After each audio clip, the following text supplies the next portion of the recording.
Hello again, kids. Oh my God, we fucking did it. Today was my last day of classes in my undergrad, and all of my stuff has already been graded. And it turns out that your homegirl fucking finished out exactly where I wanted to be, which is fucking awesome. I'm so excited. Between that and my LSAT score, which was relatively good, I should be great. But yeah, so as you can imagine, the last couple of weeks have been just fucking insane. And being able to finish out with hitting my target after everything that I've gone through this year is really remarkable, and I'm just so proud of myself because it was hard. It was really hard. There were days when I didn't want to get out of bed. There were days when I didn't want to do anything. And holy shit, we did it. So now that everything is over, I'm super excited to bring to you our next case. And this case is very close to my heart for several reasons. I'm the daughter of a veteran, and Tim just doesn't deserve this shit. And of course I am talking about the Tim Wright case out of Virginia. And holy shit, is this a shitstorm? You want to talk bad? Oh my God. It's bad. It is so bad. It is ridiculously bad. It is worse. And I know I've said this before. I said this about the David Thorne case, and I still adamantly believe that it is worse. The David Thorne case is absolutely worse than making a murderer. The Tim Wright case is even worse than that, if you can fucking believe it. It totally is. So,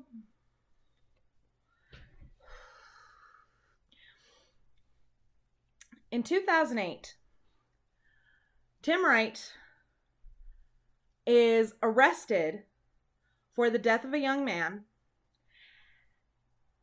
He is arrested solely on the word of another person who admits to being there at the crime scene. But this motherfucker doesn't get arrested when Tim gets arrested. Oh no. Tim is a veteran. He's a Marine Corps veteran. And the gentleman that was killed was involved in kind of a weird sort of, he was in a relationship. This other cat, not Tim, but Justin Davis, who implicated Tim, was wanting the victim's girlfriend. And apparently murder is the way to accomplish that. So we're not going to go too in-depth with this case tonight. I'm going to leave the link to Tim Wright's case file website down below in the description. You know me. And all of the pictures that I'm going to show you tonight come from that website. And they do not bear out the prosecution's case at all. Now, these may be a little difficult for you guys to see. I'll do my best to point out the specifics here. But it's pretty bad, kids. It's pretty bad. So, according to the prosecution, Tim Wright followed the victim from a party and pulled up alongside him on the driver's side of the victim's truck, in his truck, and fired several rounds into that truck, killing the victim. Except for one minor problem. The victim drove a typical, lower, older model Chevy. Tim Wright at the time had a lifted Ford. So the angle of the bullet wounds, of the bullet holes to the truck, do not bear out the prosecution's narrative already. Because these bullet angles, and you'll read this in the ballistics report on the website, these angles are from straight on. Okay? So I'm going to put myself in some very bad lighting right now just for you. So what we're looking at here is the front of the victim's truck. And you can't really see it too well. This is on just regular paper because I'm a broke bitch. You'll see here and here are 2 bullet wounds, or 2 bullet holes. One here, one here. Then, and this is a close-up of the bullet hole. Can you see that? Look at the angle that this is going in. If anything, this is going slightly up as opposed to down. Okay? Look at that bullet hole in the truck.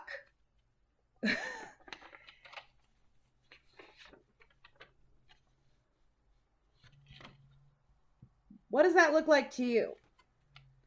Now, this for me is the money shot. This for me is what does it. Okay? Is this picture right here. This is the bullet hole that delivered the fatal shot. Now, here's the thing. If you count them out. 1, 2, 3,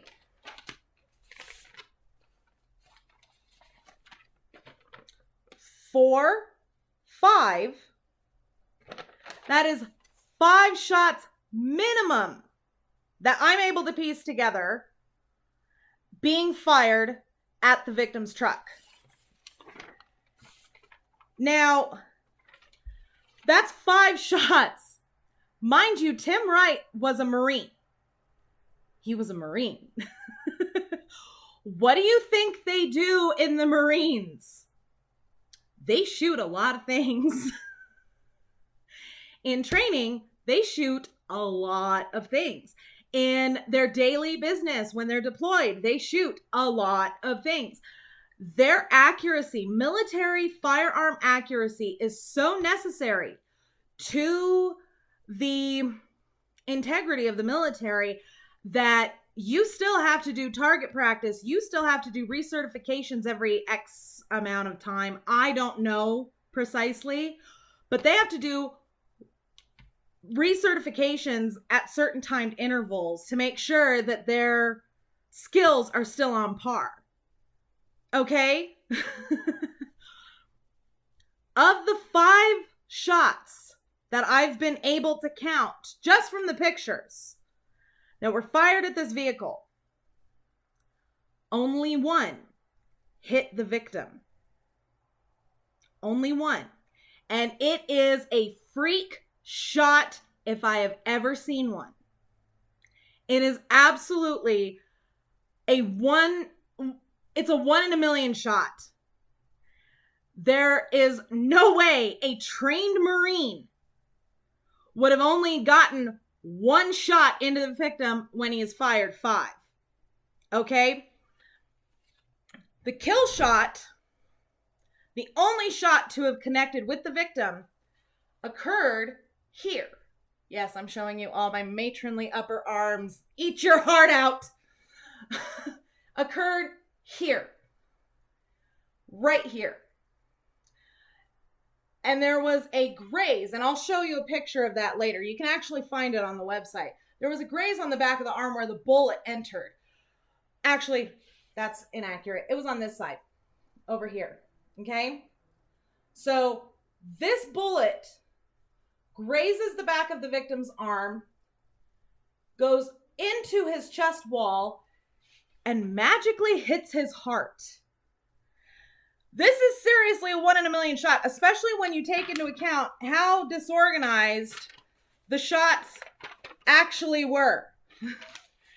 This is not the result of military training. And when you are in the military, and you would know this if you've ever been in the military, having been a military wife, having been a military daughter, I know, having been a military sister, I know that they drill target practice into you so hardcore that it becomes second nature.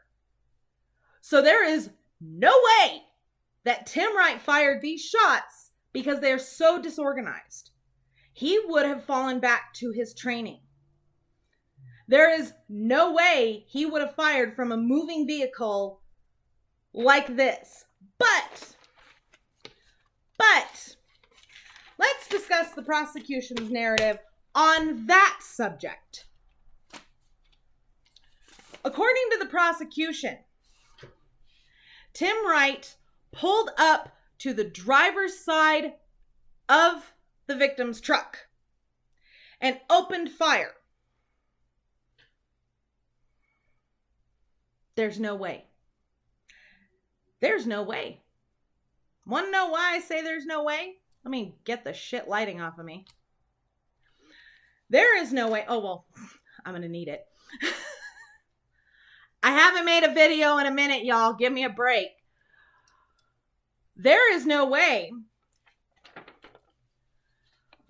Because where in the ever-loving shit? Now, this is going to look backwards to you. This is the driver's side of the car. This is the passenger side. Driver's side, passenger side. Driver's side, passenger side. Okay? So it's going to look backwards to you. Do you see anywhere on here room for a lifted Ford, what looks to me like an F-150? I could be wrong. But it was a dually. It was a big ass truck. Do you see any room right here on this narrow ass dirt road for a lifted truck to pull up along the driver's side and open fire? Even if it was on this side, there still isn't the room. And if there were, where's the motherfucking tire marks? Where's the tire marks from that fucking truck going up on the embankment? There isn't any because it didn't happen. There is no way. There is no way. Now, in this picture, you can kind of sort of see, and you can see this on the website, you can kind of sort of see a little bullet hole right here. But even that's not an entrance wound. That's an exit wound, so to speak, on the truck. Poor Chevy. This did not happen the way the prosecution said it did. Now, do you remember in the Boondock Saints when Willem Dafoe is in the strip club and he's trying to figure out why one bullet from one gun is where it shouldn't be and the other bullet from the other gun is where it shouldn't be, and he turns around and he's like, bad television. That's the explanation for this. This is bad television. That is exactly what this is bad television. Look at this. The bullet wounds are straight on into the truck. To me, it looks like the person was standing at the front of the truck, opened fire, and walked around the driver's side while firing until he got, and see, to bear this out, you can see here the passenger or the rear view mirror, the side mirror is obliterated. And that mark, that bullet hole is on the back side of this. It's on the casing, on the back of the casing. He walked around the front of the vehicle and look at this bullet hole. That is straight in. It's straight in. That couldn't have come from a lifted truck.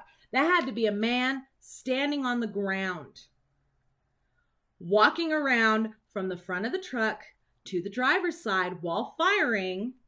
Somebody who sucks at aiming, couldn't fucking shoot his way out of a barrel, and getting a lucky shot. Now, the victim was found slumped over in the seat. To me, the wound on the back of the arm and the bullet wound into his armpit, into his heart, looked to me like he was unbuckling, trying to get out of the car to get away.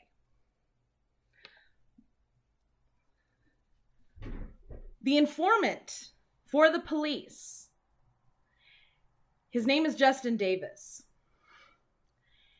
He put himself at the scene of the murder. He put himself there. And then he put Tim Wright there verbally. No evidence whatsoever ever to support his narrative. And as if that wasn't enough,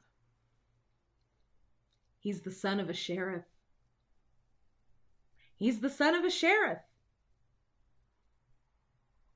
This crime scene was so horribly bungled as to be ridiculous.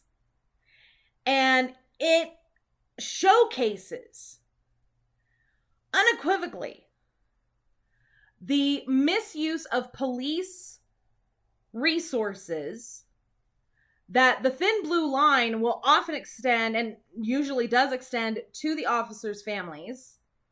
So even when they do something wrong, innocent people fucking go to prison. This is not an isolated incident. It's not just Tim Wright. It's not just Stephen Avery. It's not just Brendan Dassey. It's not just David Thorne. It's not just Jermaine Scott. It's not just Scott Davis. This is a very real problem. A very real problem. Now, now that I am out of school and I'm able to focus a little bit more on these cases, while I get my head together for law school, I have the time, the energy, and the inclination to really focus in on Tim's case. Because this is one of the worst cases of injustice that I have ever seen. And we absolutely need to get going on this one. Absolutely. Tim Wright's been in prison since 2008. This is unacceptable. Absolutely unacceptable. So, again, I'll leave the link down below in the description. You can find everything on there. Damn near the whole case file's on the damn thing. I know this wasn't a very funny video today. Sorry. As you can imagine, I'm exhausted. My brain is just done. But I didn't want to wait too long. So the further we go into this case, the more I'm going to be pulling out very real examples from the degree that I just finished to be able to give you a more rounded idea of what we're working with and what we're dealing with here. Okay? So, don't forget to subscribe to me here on YouTube. Don't forget to follow me on Twitter, Mama Phoenix6. And if you boogie on over to the About page here on my channel, you'll see everything from my Pinterest boards to my Facebook fan page. Thank you all very much for watching, and we'll see you soon.